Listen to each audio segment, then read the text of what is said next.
Champion साहब, आप हमारे वैसे भी चैंपियन है, सुपरस्टार हैं, तो मैं आग्रह करूंगा, चैंपियन साहब मैं आग्रह करूंगा, लेकिन बोल के जाना नहीं है, पंचायत निपटा के जाना आपको। तो मैं आग्रह करूंगा आप भी अपना मार्गदर्शन हमें दें। मैं माइक नहीं भिजवा देता हूँ, यहाँ गया। तो आदरणीय हमारे चैंपियन साहब, धन्यवाद।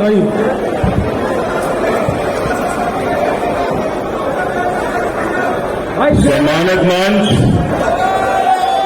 अति सम्मानित, शुक्रिया, धन्यवाद, बहुत बहुत आभार आपका। देखिए, एक कहावत कही गई है, when the going gets tough, the tough get going. जब राह मुश्किल हो जाती है तो बहादुर और बलवानी ऊपर तक जाते हैं। कायर भोगे दुख सदा और वीर भोगे वसुंधरा। तो आज जो सर्व समाज के लोग यहां पर हैं और मुख्यतः वीर गुर्जर समाज यहां पर एकत्रित है, और वीर गुर्जर समाज का इतिहास क्या है ये किसी से भी पूछ लीजिए, किसी को बताने की आवश्यकता नहीं। मीरठपुर के चाहे सोनू गुर्जर जी हो या अन्यत्र हमारे सहयोगी हो, हमारे ऊपर जो कष्ट पड़ा, हमारी कौम ने जिस तरह से हमारा सहयोग किया, मैं उम्र भर जन्म भर आपका कर्ज नहीं उतार सकता। बहुत आपका आभारी हूं। हालांकि बहुत सी बातें अनंतपुर पंचायत को लेकर के हो रही थी राजनीतिक संदर्भ में, पर मैंने कहा देखिए जहां समाज की बात है, राजनीति और अपने स्वार्थ उससे बहुत नीचे आ जाते हैं। समाज सर्वोपरि है, बाकी सब चीजें नीचे। आज जो मुझे प्रतीत हुआ, मैं दलगत राजनीति से ऊपर उठ करके बोलूंगा। हर एक को राजनीतिक पहचान बनाने के लिए अलग अलग दल से अपनी पहचान बनानी पड़ती है, लेकिन जो चेहरे यहां पर मौजूद हैं हमारे पुराने सहयोगी भी हैं।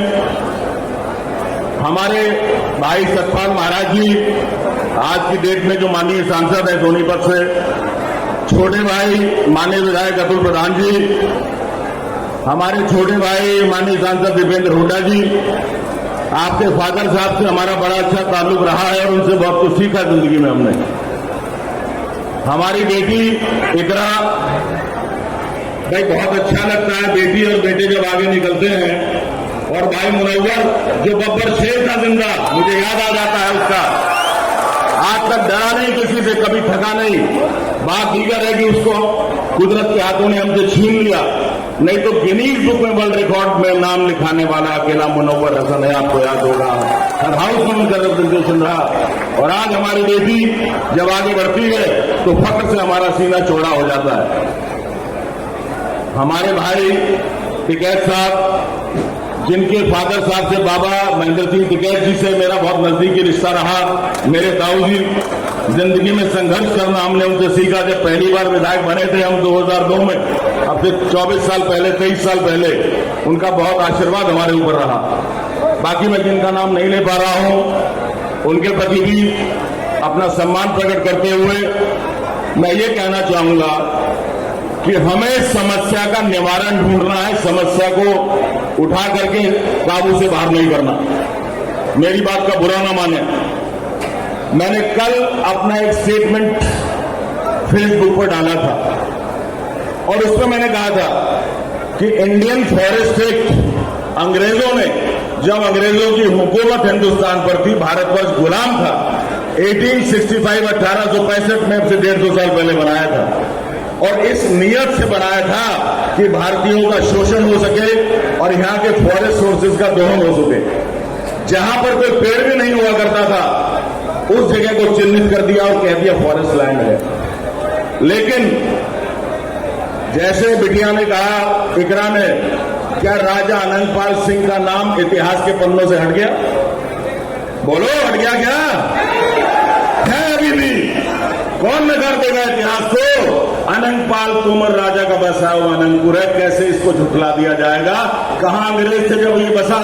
उस समय किनका राज था? जाके देखिए किस मुस्लिम शासक का राज उस समय रहा है और क्या उस समय परिस्थितियां रही हैं। और 150 साल पहले का कानून बनाया हुआ आज इसको ला करके और एक अमानवीय तरीके से शोषण किया जाए, बर्दाश्त नहीं है भाइयों बहनों, हाथ जोड़ के कहता हूं बर्दाश्त नहीं है। संघर्ष की दो राह हुआ करती है।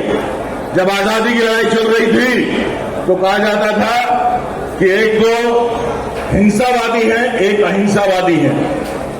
मैं अपने जीवन में दोनों को आत्मसात करता हूं। जहां हिंसा की जरूरत रहती है पीछे नहीं रहता, और जहां अहिंसा की आवश्यकता होती है तो अपने ज्ञान को, अपनी विद्या शक्ति के साथ लगाता हूं। मुझे प्रतीत होता है कि अनंतपुर में दोनों की आवश्यकता है। युवा राष्ट्र के कर्णधार है, अपने समाज के कर्णधार हैं। आप लोग एक बार सुप्रीम कोर्ट के जजमेंट का अवलोकन करें, और ऐसा नहीं है कि एक जज ने अगर कोई आदेश दे दिया, हम डिवीजन बेंच में जा सकते हैं, हम सीजीआई की बेंच में जा सकते हैं, एंड वैसा we can challenge it. What is the problem? We can go and challenge it in the court, and I am sure that we are going to get the jurisprudence and the justice out of it. हमें निश्चित रूप से उसमें इंसाफ मिलेगा। रही बात सड़क से सदन तक की, तो देखिए 36 समाज बैठा हुआ है, संघर्ष में कोई किसी से पीछे नहीं है, और गुजरों का तो इतिहास गवाह है कि जो भी शासक रहा है बागी रहे, सिर नहीं झुकाया, सिर कटाना मंजूर किया है।